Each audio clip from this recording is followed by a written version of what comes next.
Lung đam mê hun khak na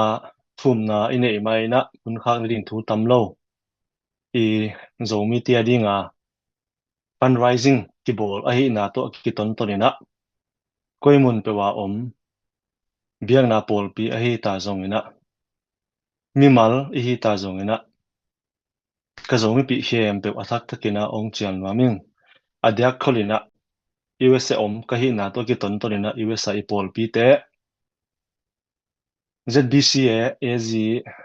ZBCM EBC RC te a hi ta zong ina MCC a hi ta zong in Full Gospel a hi ta zong in SDC SDA a hi ta zong ina biang na ki pol na khem pe a hi ta zong in mi mal khem pe ina tha ong sang thakun tu ina mi mal khem pe ina ki dong ni et sakna ding na iwesa om nung ta hi hang khovel kam tom to ma nung ta hi hang nga ilei chiang text ipiak ki sam hi kumpi kianga ipiak ki sam hi to akiton to na zomi zogamin nangon ki sam hi izogam gal kap te zetaro te aha na ding ina ha le zung sum le pai ma ki sam hi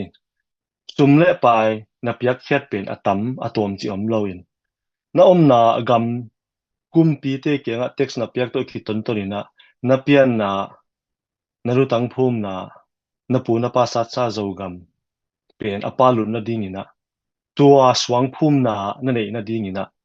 nangzong khasim mo a hi keile kum khat in bangza chi to a hi keile hi za ina hun simina ka hi thei tan tanina ka hi thei hun hunina pangling chi to athakina ong han chamun china ong thum pha ing ki khel lo hi pia in lak sangin piakin luhong nei zo achi bangina pitam peule chin nanga dingin zong thupa hi dinga pasianina to pa o ongit chi napin asangam I lo penin zuaw gen hi chi lai sang tho sunga again bangina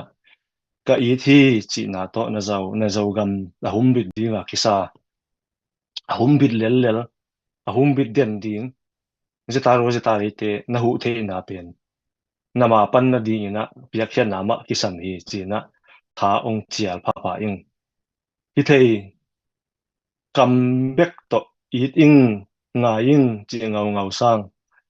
piakin lukhong nei zo hi pasianin thu paung pe ding hi na piakhya na pen tung to ina ape khe sa te ape khe lel te ape khe lai ding te mi mal khem pe ai ta zong in kuana pasianin ale za ale tulina thupa ong pia hen la daw pai na mawang na to